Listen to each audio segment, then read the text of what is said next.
Welcome to the Loaded Cannon. First up, let's do the usual and dedicate this video to a victim of the genocidal Israeli terrorist government.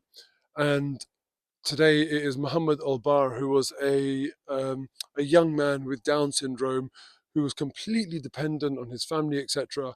And when their home was raided, he was attacked by dogs belonging to the Israeli genocidal force and died of his injuries.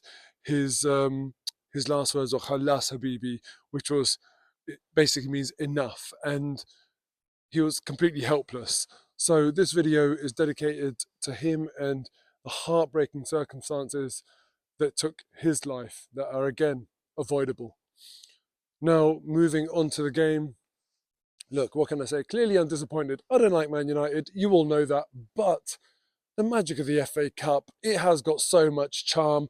This is a magical moment for Man United to come to a team like Arsenal, whilst they're struggling in a relegation battle, and to come away and get through to the next round of the FA Cup. It's what dreams are made of in this competition. So, you know, neutrals will look at it and be like, wow, you've got to be happy for them.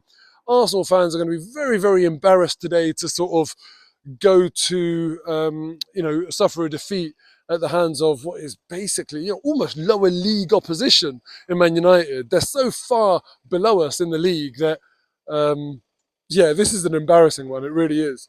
But look, that is the nature of the beast. That is the FA Cup, and Man United, they came here. Their game plan was to try and survive against the mighty Arsenal. Somehow they managed it. I mean, it will never ever.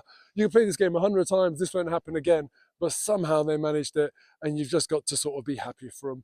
Well done, boys. That's great for you, and a big plus point in their awful season. So. But I'm not a neutral, so I'm not going to focus on that too much.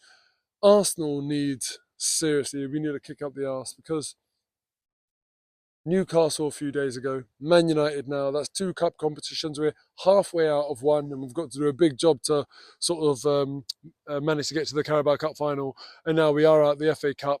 And it's really, really disappointing, because this team needs a trophy. It has been too many years. It's a mini crisis now. Arsene Wenger, at this point, when he hadn't won a trophy, the expectation that he had created in this club, he was getting pelters.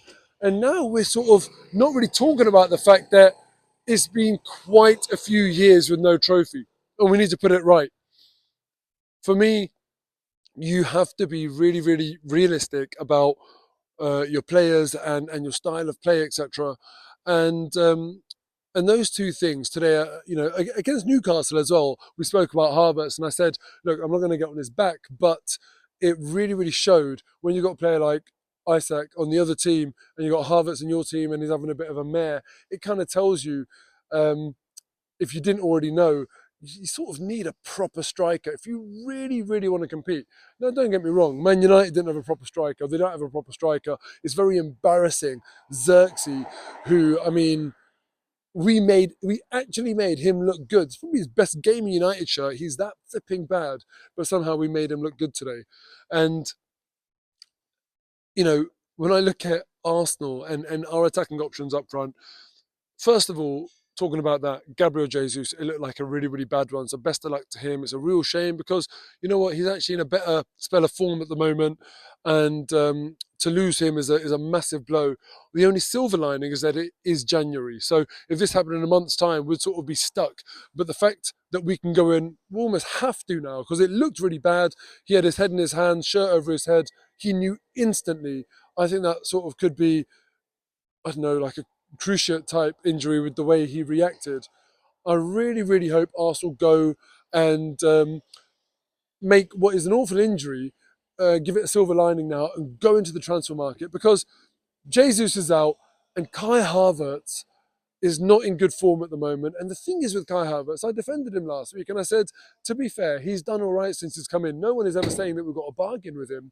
But the fact of the matter is, he is not he's not a proper striker. He's not a striker that you would ever say when he gets a chance, I'll put my house on it. He will score for us. He will finish off this opportunity.